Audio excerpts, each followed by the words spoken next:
ನಾರಾಯಣ ಬಿರಾಜ್ ಅವರು 100 ರೂಪಾಯಿ ಕೊಡ್ತಾರೆ. ಅದೇ ರೀತಿ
ಗುಡುಗು ಸೀರೆಯಂತೆ ಅರ್ಪಡಿಸಿ ಈ ಜಯರಾಜ್ ಊರಿಗೆ ಕಾಲಿಟ್ಟರೆ ಹಸು ಕೂಸಿನಲ್ಲಿ ಹುಟ್ಟುತ್ತದೆ ನಡುಕ, ಹುಡುಗಿಯರ ಎದೆಯಲ್ಲಿ ಆಗುತ್ತದೆ ಪುಳಕ.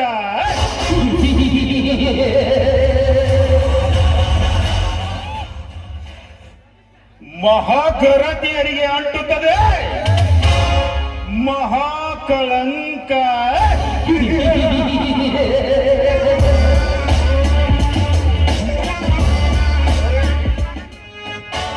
ನೋಡುವರಿಗೆ ಕಣ್ಣು ಎರಡಿದ್ದರು ಮಾತ್ರ, ನೋಡುವ ನೋಟ ಒಂದೇ. ಈ ಜಯರಾಜ್ ನಿರ್ಮಿಸುವ ಕಪಟನ ಸಾಮ್ರಾಜ್ಯದಲ್ಲಿ ಈ ಊರಿನ ಜನ ನಾ ಹೇಳಿದಂತೆ ಕೇಳಿದರೆ ಮಜಾ, ಇಲ್ಲದೆ ಹೋದರೆ ಈ ಲೋಕದಿಂದಲೇ ವಜಾ.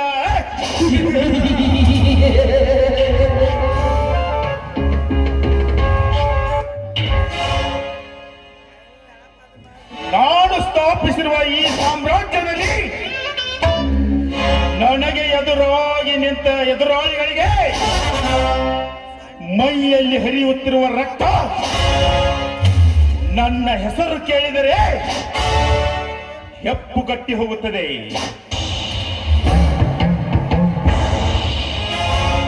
ಅಂಥದರಲ್ಲಿ ಏಕಶ್ಚಿತ್ ಕಡಬಡವನಾದ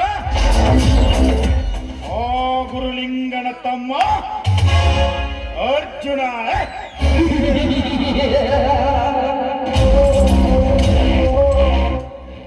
ನಾನು ಕಟ್ಟುತ್ತಿರುವ ಫ್ಯಾಕ್ಟರಿಗೆ ಅಡ್ಡಲಾಗಿ ಬಂದಿದ್ದಾನೆ. ಅರ್ಜುನ,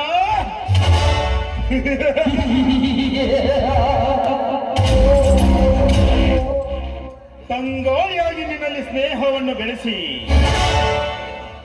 ಬಿರುಗಾಳಿಯಾಗಿ ನಿನ್ನ ಮನೆಯನ್ನು ಹೊಕ್ಕು ಸುಂಟರ ಗಾಳಿಯಲ್ಲಿ ಆ ನಿನ್ನ 3 ಎಕರೆ ಜಮೀನನ್ನು ತೂರದಿದ್ದರೆ ನನ್ನ ಹೆಸರು ಈ ಊರಿನ ಧನಿಕ ಸಾಮ್ರಾಜ್ಯ, ಧನಿಕರ ಒಡೆಯ ಜಯರಾಜನೇ ಅಲ್ಲ.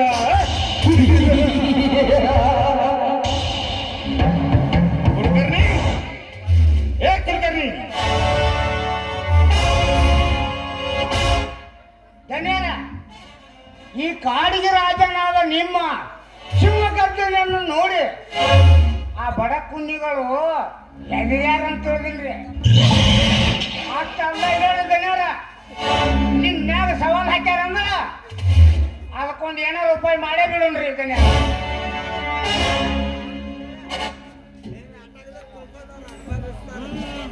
ಲೇ ಕುಲಕರ್ಣಿ, ಅವನನ್ನು ಹೊಸಕ್ಕೆ ಹಾಕುವಕ್ಕಿಂತ ಮುಂಚೆ ಆ ನನ್ನ ಮಗನಿಗೆ ಚಿತ್ರಹಿಂಸೆ ಕಟ್ಕೊಳ್ಬೇಕು. ಅದನ್ನೆಲ್ಲ ನೋಡಿದ ಈ ಊರಿನ ಜನ ಎಂತ ವಿಷ ಸರ್ಪ ತುಂಬಿದ ಹಾವು ಎಂದು ಈ ಊರಿನ ಜನರಿಗೆ ಗೊತ್ತಾಗಬೇಕು. ಆವಾಗ ಈ ಜಯರಾಜನನ್ನು ನೋಡಿದರೆ ಭಯ ಭಯ ಪಡಬೇಕು. ಆವಾಗ ನಮ್ಮ ತಂಟಿಗೆ ಯಾರು ಬರುವುದಿಲ್ಲ. ಧನ್ಯಾರ ಆ ಅರ್ಜುನ್ಗ ಸೊಕ್ಕ ಬಾಳತ್ರಿ. ಆ ಸೊಕ್ಕ ಮುರಿಬೇಕಾದ್ರೆ ನಾವೇನಾರ ಒಂದ ಪಕ್ಕ ಪ್ಲಾನ್ ಹಾಕಬೇಕು ನೋಡಿ ಧನ್ಯಾರ. ಏ ಕುಲಕರ್ಣಿ, ನೆನ ಹೆಚ್ಚಾದ ಮಾತ್ರಕ್ಕೆ ಈ ಊರಲ್ಲಿ ನನ್ನದೇ ದರ್ಬಾರ್ ಎಂದು ಆ ಅರ್ಜುನ ಏನಾದರೂ ದರ್ಬಾರ್ ಮಾಡಲು ಬಂದರೆ ಇದೇ ನನ್ನ ಮಂತು ತುಂಬಿದ ಗುಂಡಿನಿಂದ ಅವನನ್ನು ಸುಟ್ಟು ಬೂದಿ ಮಾಡ್ತೀನಿ. ಅಲ್ರಿ ದನ್ಯಾರ ಅಬ್ಬರ್ಸಿ ಆದ ಮೂಲಕ ಗಬ್ಬರ್ಸಿವಾದಂತ್ರ ಅಷ್ಟಕ್ಕೆ ನಾವ್ ಯಾಕೆ ಹೆದರೋಣ್ರಿ? ಏನಾರ ವಿಚಾರ ಮಾಡೋಣ್ರಿ. ವಿಚಾರ ಮಾಡಿದಾಗ ಮುಂದೆ ಪ್ಲಾನ್ ಹಾಕದ್ರಿ ದನ್ಯಾರ.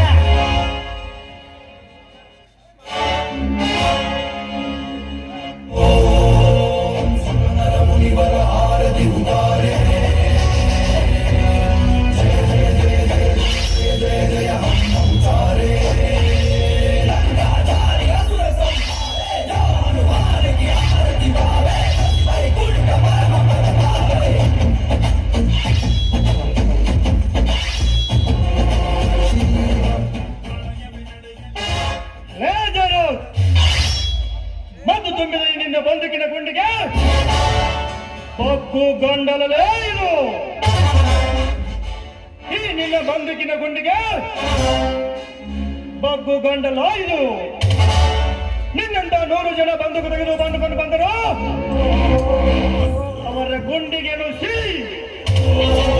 ಬಿಸಿ ರಕ್ತ ಕುಡಿಯುವ ಗಂಡು ಹುಲಿಗಳ ಗಂಡ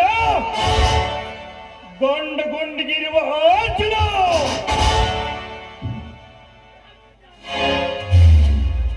ಲೇ ಅರ್ಜುನ,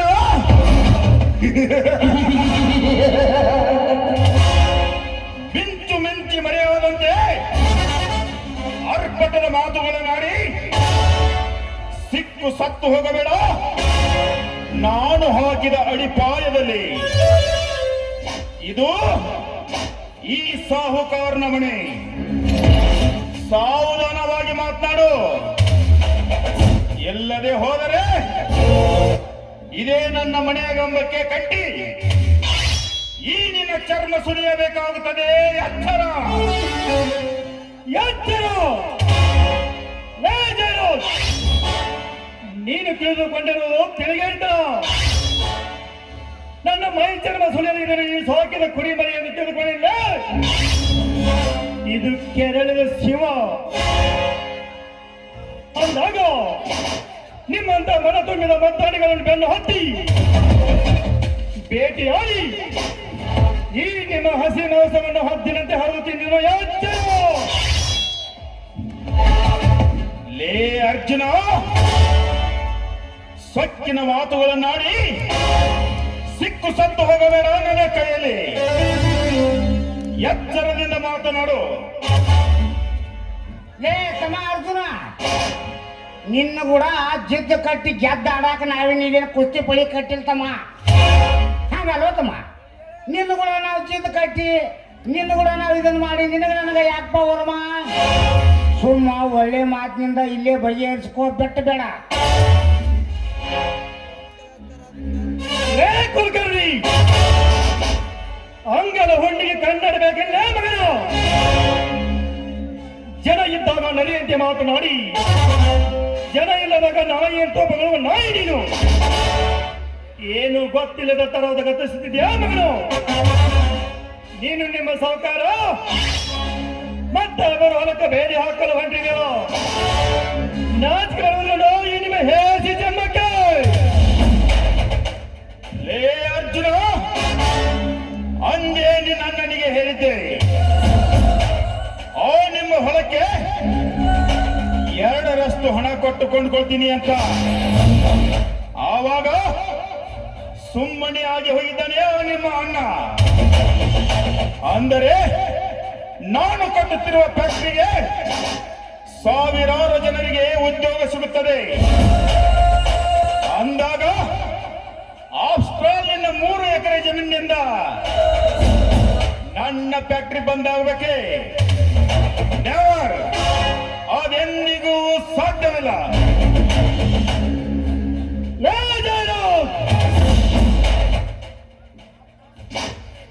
ಏನಂದೆ? ಆ 3 ಎಕರೆ ಜಯರಾಜ್, ನೀವು ತಿಳಿದುಕೊಂಡಿದ್ದು ತಿಳಿ ಹೇಳ್ತಾರ. ಯಾಕಂದರೆ ಭರತ ಬಲ್ಲಗಂಡು ಅಲಿಗಳಿಸಲು ಬೇಕಾಗಿರುವುದು ಒಂದು ಸಣ್ಣ ಕಲ್ಲು. ಅದಕ್ಕೆ ಬಲ್ಲವರು ಹೇಳ್ತಾರೆ ಸಾವಿಗೆ ಸಾವಿರ ಆನೆ ಬಲ ಅಂತ. ಅಷ್ಟೇ ಯಾಕೋ ನೀನು ಕಟ್ಟುತ್ತಿರುವ ಫ್ಯಾಕ್ಟರಿಗೆ ನಿನ್ನ 300 ಎಕರೆ ಜಮೀನು ತರೋ. ನಿನಗೆ ಬೇಕಾಗಿರುವುದು ನನ್ನ 3 ಎಕರೆ ಜಮೀನು ಅನ್ನೋದು ಮಾತ್ರ ಮರೆಯಬೇಡ. ಲೇ ಅರ್ಜುನ, ಅದನ್ನು ಅರಿತು ತಾನೇ ನಾನು ನಿನ್ನ ಹೊಲಕ್ಕೆ ಬೇಲಿ ಹಚ್ಚಿದ್ದು. ಇನ್ನೂ ಕಾಲ ಮಿಂಚಿಲ್ಲ. ಕೇಳು, ಎಷ್ಟು ಹಣ ಬೇಕು ನಾನು ಕೊಡ್ತೀನಿ. ಆದ್ರೆ ಆ ಜಮೀನನ್ನ ಕೊಡೋದಿಲ್ಲ ಅಂತ ಮಾತ್ರ ಹೇಳಬೇಡ. ಯಾಕಂದ್ರೆ ಆ ಜಮೀನನ್ನು ಬಿಡೋ ಮಗನೂ ನಾನಲ್ಲ. ಲೇ ಸಾವುಕಾರ, ಹಮ್ಮಿನಿಂದ ಭ್ರಮ ಕೆಟ್ಟ. ಪತನ ಮಾಡಿ ಪಾಂಡವರು ಕೆಟ್ಟರು. ಇನ್ನು ಏಯ್! ಈ ನಿನ್ನ ಸೊಕ್ಕಿನ ಮಾತಿನಿಂದ ನೀನು ಸರ್ವನಾಶ ಆಗ್ತೀಯ ನೋಡು. ಅಪ್ಪ ಹುಟ್ಟಿದ ಮಾತಾಡ್ಲೇ ತಮ್ಮ ಅರ್ಜುನ. ಏ ತಮ್ಮ, ಆನೆ ಆಗಿ ಹುಟ್ಟಿ ಹುಲ್ಲು ತಿನ್ನಕ್ಕಿಂತ ಸಗರಿ ಆಗಿ ಹುಟ್ಟಿ ಸಗರಿ ತಿನ್ನೋದು ಲೇಸ ನೋಡು ತಮ್ಮ. ಏ ತಮ್ಮ, ನಿನ್ 3 ಎಕರೆ ಹೊಲ, ಅದಕ್ಕೆ ಬೆಲೆ ಎಷ್ಟು ಕಟ್ಟತಿ ಕಟ್ಟ. ಈಗ ನಮ್ಮ ದಣಿಯಾರ ಕೊಡ್ತಾರ, ಯಾಕೆ ಕೊಡಂಗಿಲ್ಲಪ್ಪ? ಕೊಡ್ತಾರ ಅವ್ರ. ಸುಮ್ಮ ನಮ್ಮೊಳಗೆ ಯಾಕೆ ಜಗಾಡ್ನು ಅಂತೀನಿ. ಕುಲಕರ್ಣಿ, ಏನಂದೆ? ಬಗೆಹರಿಸಿಕೊಳ್ಳುವಂತ ಜಗಳ ಮಾಡ್ತು ನೀನು ನಿಮ್ಮ ಸಾವುಕಾರ.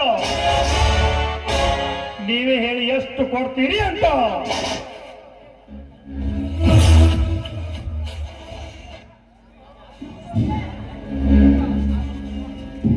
ನೋಡ್ಬಾ ತಮ್ಮ ಅರ್ಜುನ, ಒಟ್ಟು ನಿಂದ 3 ಎಕರೆ ಹೊಲ, 3 ಎಕರೆಗೆ 3 ಲಕ್ಷ ರೂಪಾಯಿ ಹಣ ಕೊಡ್ತು.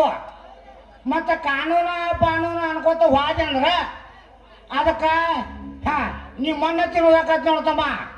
ನಮ್ಮ ದನಿಯಾರು ಏನು ಹೇಳ್ತಾರೋ ಅದನ್ನ ಕೇಳಿ ವಿಚಾರ ಮಾಡ. ನೋಡು ಕುಲಕರ್ಣಿ, ಬೇಡುವ ಬಡವನಿಗೆ ಸಾಕೆನ್ನುವುದು ಗೊತ್ತಿಲ್ಲ.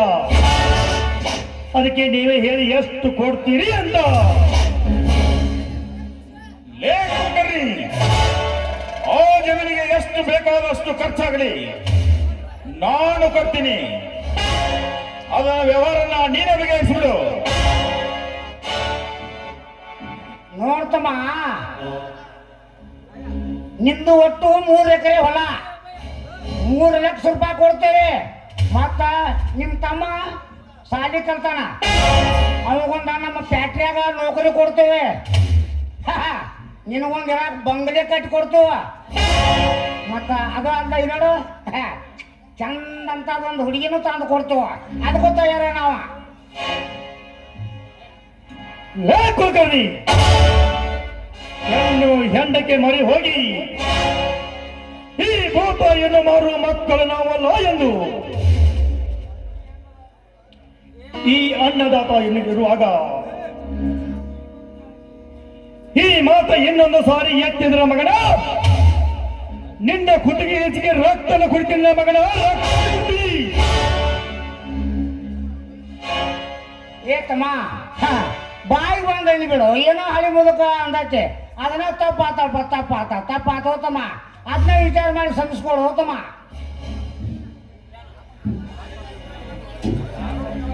ಕುಲಕರ್ಣಿ, ನೀನು ನಿಮ್ಮ ಸಾವುಕಾರ ಮತ್ತೊಬ್ಬರ ಹೊಲಕ್ಕೆ ಬೇಲಿ ಹಾಕಲು ಹೊಂಟಿದ್ದೀರ. ನಾಚಿಕೆ ಬರಬೇಕು ನಿನ್ನ ಹೇಸಿ ಜನ್ಮಕ್ಕೆ.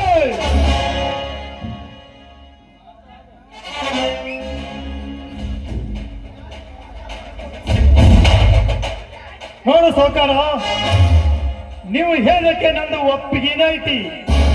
ಇದಕ್ಕ ಏನಂತೀರಿ?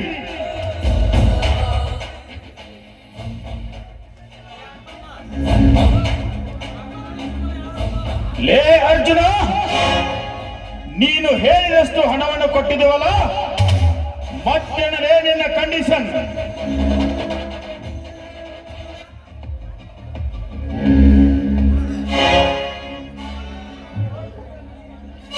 ನೋಡು ಕುಲಕರ್ಣಿ, ನೀವು ಫ್ಯಾಕ್ಟರಿ ಕಟ್ಟುವುದರಿಂದ ಕಲ್ತವರಿಗೆ ಉದ್ಯೋಗ ಸಿಗುತ್ತದೆ ನಿಜ. ಆದ್ರೆ ನಿಮಗೆ ಫ್ಯಾಕ್ಟರಿ ಕಟ್ಟಲು ಸರ್ಕಾರ ನಿಗದಿ ಮಾಡಿರುವ ಭೂಮಿನ ಬಂಜರ ಭೂಮಿನ ಫಲವತ್ತವಾದ ಭೂಮಿಯನ್ನು ಬಳಸಿಕೊಳ್ಳುತ್ತಿದ್ದರು